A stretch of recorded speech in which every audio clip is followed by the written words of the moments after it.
స్వామి, మీ వలన అనేక పుణ్య విషయములు తెలుసుకుంటుని, కానీ ప్రయాగ క్షేత్ర మహత్యమును, మాఘమాస మహత్యమును వినవలనని కోరిక ఉన్నది.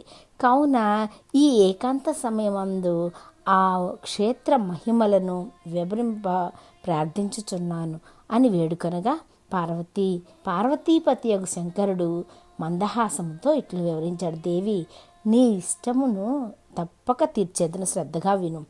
సూర్యుడు మకర రాశి యందు ఉండగా మాఘమాసమందు ప్రాతకాలమున ఏ మనుజుడు నదిలో స్నానం చేయునో అతడు సకల పాపముల నుండి విముక్తుడగుటయే కాక జన్మాంతమందు మోక్షాన్ని పొందుతాడు. అట్లాగే మాఘమాసంలో సూర్యుడు మకర రాశి యందుండగా ప్రయాగ క్షేత్రమందు ఏ నరుడు స్నానం ఆచరించినో అతనికి వైకుంఠ ప్రాప్తి కలుగుతుంది. అంతేకాదు, జీవనది ఉన్నను లేకున్నను చివరకు